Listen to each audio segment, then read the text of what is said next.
I built this shit. Me, brick by brick. I don't lose. I win. That's my job. That's what I do. My philosophy is, why be normal when you can be the best ever? I'm the most brutal and vicious and most ruthless champion there's ever been. That's how winning is done. You just gotta grind. Don't quit. Don't quit. There is no tomorrow. Keep going. Keep going. There is no tomorrow. I'll never give up. Never. Cowards do that, and that ain't you. You're better than that. There's human beings that have different temperament and different minds and different mentality and a ruthless competitive drive that's almost terrifying to the ordinary person.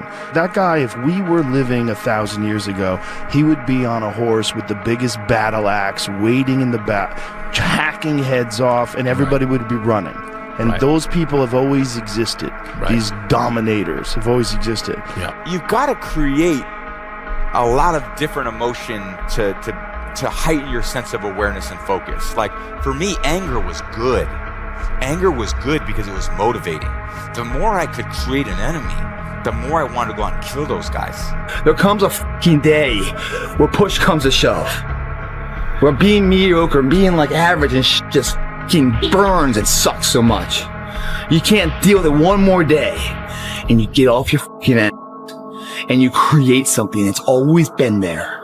It's always been inside of you trying to come out, but you've never wanted to unwrap it because there's too much fucking pain and commitment.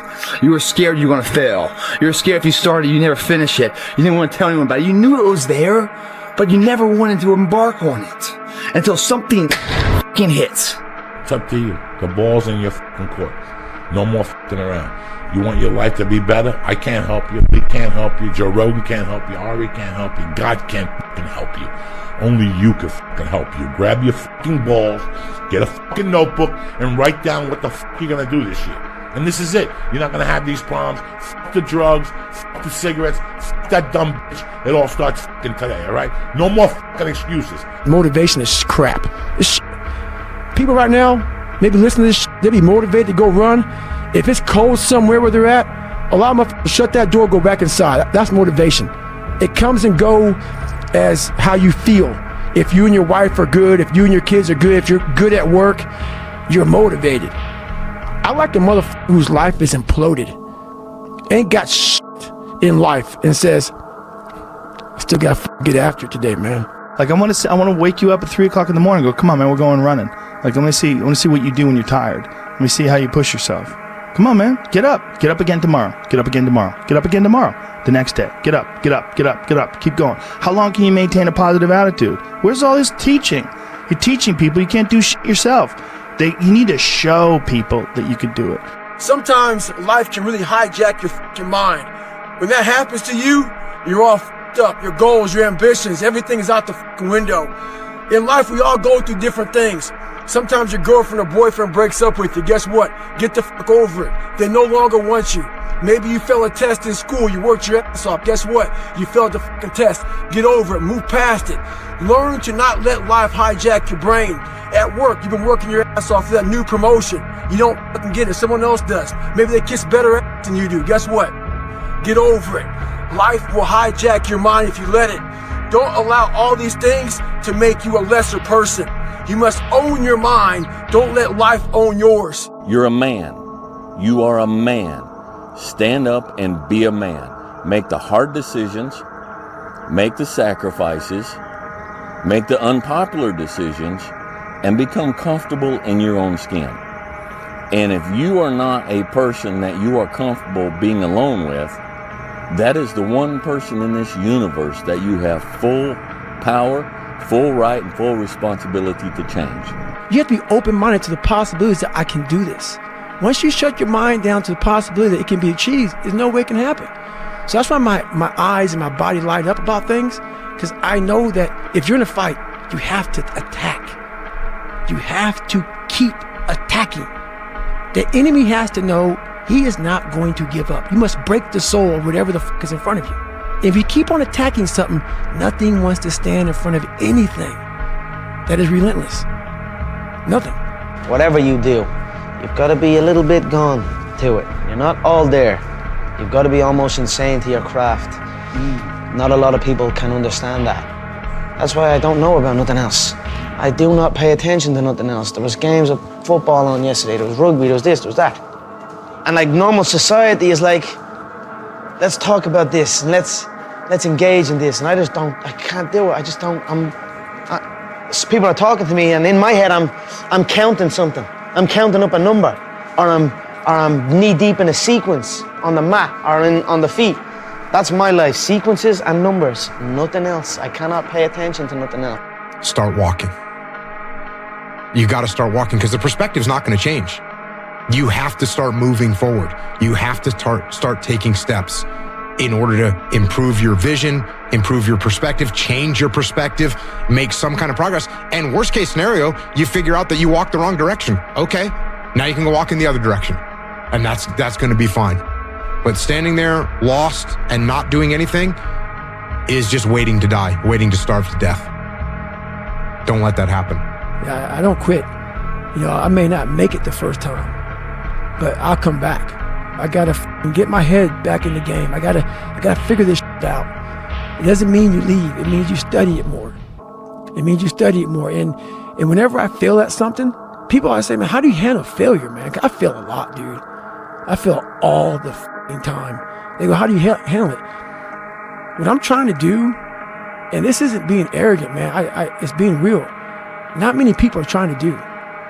I'm trying to do shit, man, that many people aren't trying to do, but I don't look at failure as failure. I look at failure as your first, second, third, fourth, fifth attempt. I look at them as attempts. I don't look at anything as failure. Because when you're going to try to do something, not trying is failure. That's not some after school special shit. But when you're able to go out there is no failure. It's attempts. So many of us come from these small places in our mind that we're not willing to think outside of only what we've seen. Our mind works in such a small compartment. And one thing I was able to do was to dream. And until you're able to really put yourself into that dream, but don't make dreams your master, that's where you truly become what you're destined to become. You know that expression I always say, guys?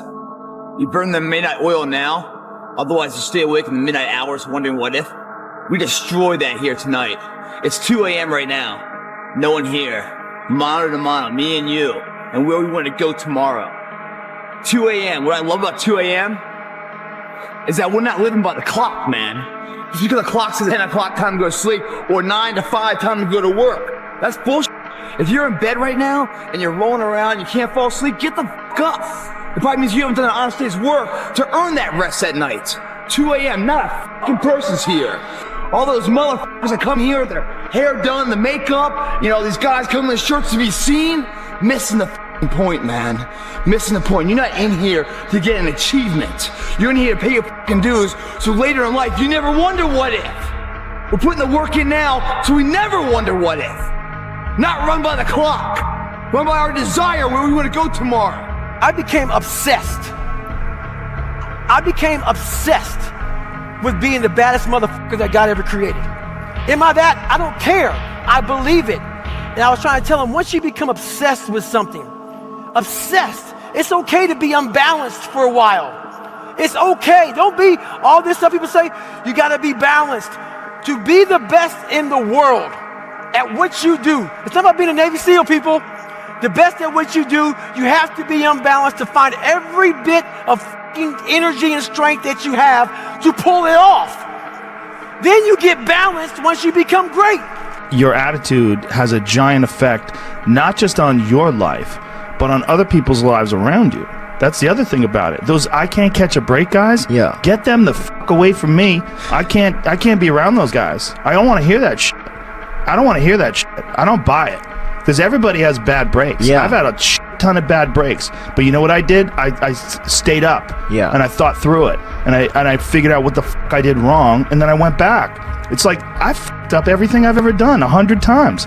There's no other way to do it. And I've had a bunch of shitty breaks. Everybody has. But you got to realize when you have those shitty breaks what that is. It's an opportunity for you to reassess, reboot, get better, figure out another way, find another way through. This is just little challenges. And the people that look at those challenges and go, why do I always have these challenges? They're cancer. Those people are dangerous to be around. They will rob you of your enthusiasm. They don't give you any fuel. They're the opposite of fuel. Yeah. The only thing that you can do is win so big that all of them constantly compare themselves to you, and then you'll forget they exist. Success is the only revenge. He's like, it's not the best revenge. He's like, it's the only one. There's no other revenge. Because everything else is petty. Everything else does show that you were thinking about these people all day long, which means they win by default. He's like, all you can do is think about your goal and winning. He's like, and when you win, that's when you become so big that they shrink into irrelevance. You cast a shadow that no one even can see them behind you. Life isn't fair at all. At all. So what are you going to do about it?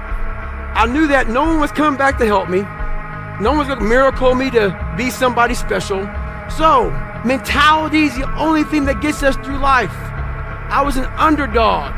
We are all underdogs in life. Even the baddest person in the world should think that way. So you should always have I've never arrived mentality. And the can't hurt me mentality is no matter where you come from, the sewer or wherever you think you're from. When I got out of the sewer, I got to the road and looked around and said, can't hurt me. There is a period in everybody's journey where they are so different because they've started to do new things that they no longer fit in with their old set of friends. But they're not sufficiently developed that they've gained their new set of friends. And they're unsure. Should I go back? Should I lean back into getting a bag in with the boys on a weekend? Is that the highest, way that I can live my life passion forward? Because that's what everybody else does. And all of my friends are taking the piss. Oh, not drinking again. Too good for us, are we? Not going out again this week. Oh, okay. Well, enjoy staying in home and reading. Fucking nerd. So you're going to feel the pain of being ostracized from the group of friends that you used to have. But you're stuck in this messy middle where you haven't yet worked out who you are on the other side of this. And that lonely chapter that's in the middle is something that I would say almost nobody that I've ever met who has gone from a place where they are to a place where they want to be hasn't gone through. There's times where you can go without your friends, you can go without going out, you can go without other people around you. You have to separate yourself from the pack. You have to be willing to spend time with yourself. Greater the sacrifice, greater the reward. This is so true. And when you do these things, you'll start seeing that, okay, well, I used to do this. And when you go out and you don't do it anymore, it's very, very clear that you've made the right decision, because your friends will still be doing that. And you'll find yourself that you don't fit in with that crowd anymore. You just don't fit in. I got something to, you'll start getting away from people that are negative. You only want to be around positive. You'll start not wasting your time on things that aren't productive. And you will start taking your time and energy and putting it into things that you enjoy doing that are productive for yourself. People need to have purpose to get up. They need purpose to perform. You need to get to a point in your life where there's nothing on the docket. There's no 5K. There's no I'm going to get into school to be this or that, and still perform to the highest level. Because what people don't get is one day that thing's going to come up. And if you're not constantly performing without purpose, you're not going to be ready when the time comes. It's this magical thing, purpose, that we're all looking for. But what's funny about it all is that we need these things to perform. But we don't take a second to realize the purpose is always there. The purpose never leaves us, because the very purpose is you. You are always the purpose. There may be another purpose, like being a SEAL or going to college or whatever, but the main purpose in life is you. So if you wake up in the morning and you don't want to do something, you don't care enough about yourself. If you had to create a human, what would you put them through to make them tough? It probably wouldn't be a really chill life. What would you put them through to make them patient? You probably wouldn't give them things immediately. And so it's we want these traits, But each of the traits has a price tag attached to it. It's just like, do you want to pay the price tag to get the thing? And so I think if people reframe the period of life that they're going through as the price that they're paying out of their wallet, but the wallet is their time, it's the seconds of life that they're trading for it, then I think more people will be willing to make the trade. Because at least when I look at myself, like when I'm 80 something years old and I'm looking back at my life, I want to have these traits. But in order to have those traits, I know I have to go through these things. And I think for me, that's given me a lot of comfort in hard times. I always fix the things on the surface. So if I couldn't read and write, I learned to read and write. I would always fix these things on the surface level. And so whenever something hard would raise its ugly head, I didn't have any kind of tools to handle it. I'm like, man, I thought I fixed this already, man. But no, I didn't go deep into the dungeon of my soul to say, okay, what is making you a quitter?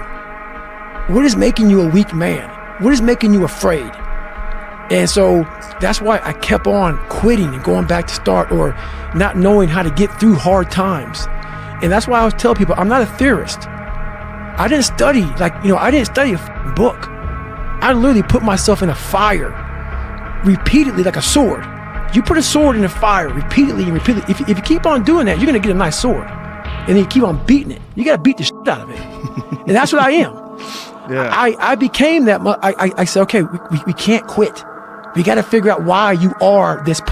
It's called discipline. It's called being a man.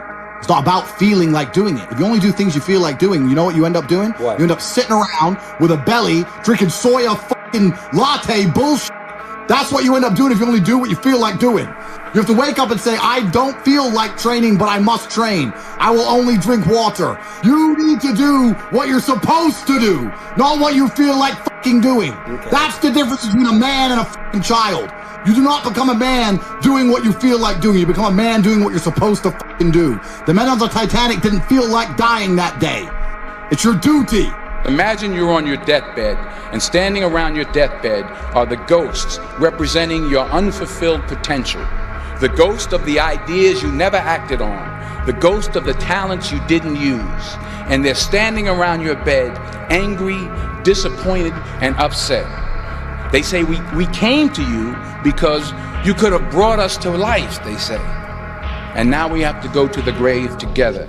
So I ask you today, how many ghosts are going to be around your bed when your time comes? People want to know how I'm always motivated. It's the unseen work. What you just said is a true statement. I'm out running at 2 o'clock in the morning, 1 o'clock in the morning, in the gym, long sessions by myself. That's real. How I'm able to just extract dopamine, the good dopamine whenever I want. Man, I've trained 99% of my life alone. No one pat me on the back. I did all of the work alone. And while I'm still hard on myself, I know what I did. So whenever times get bad for people, all this, who's gonna carry the boats and what? That's real. I hate that people know me for that guy, because that guy is not every fucking day. Like when they see me, they want that energy. That's not me every day. I can extract it immediately when I need to, because when you train alone, and I lived alone for so many years in this misery, and you're able to get out by yourself. If you stay in your comfort zone, that's where you will fail. You will fail in your comfort zone. Success is not a comfortable procedure. It is a very uncomfortable thing to attempt. So you got to get comfortable being uncomfortable if you ever want to be successful. Look, I'd love to sugarcoat this thing for you. I'd love to tell you, look, you can go out here and get rich, do a couple of things. That ain't happening. You got to get real doggish. So I define learning by same condition, new behavior. And so when you go to a video game and you battle through the level and you battle the boss, if you keep doing the same thing to the boss and you keep losing, then you have not learned, because you have the same condition and the same behavior. And so I often say that, like, for anyone who's listening to this podcast, if the goal is to get better and you're like, man, I really want to learn something from this podcast. If you listen to this podcast and then you're in the same exact conditions as you were before, and then you do not change your behavior, you learned nothing. But I had this fire that I'm going to be somebody. And it has to be there, because on all those bad days and all those days you don't want to do shit, you have to be your own motivator, your own coach, your own trainer, your own everything. So to do that, you have to come into work, and work is whatever your work may be, ready to go. And what that means is you may have failed miserably yesterday, but you come to work like, be like, man, you just lost everything. How the hell are you just fucking damn motivated? Because this is what it takes. This is what the fuck it takes. And you got to get it from wherever you can. Whether you make up this illusion of your life or this false reality that gets you motivated, whatever gets you motivated, it's got to be here at the tip of your brain at all times. Because in those dark moments, you got to pull it out. So that's the big thing for me, man. I was always fired up at all times.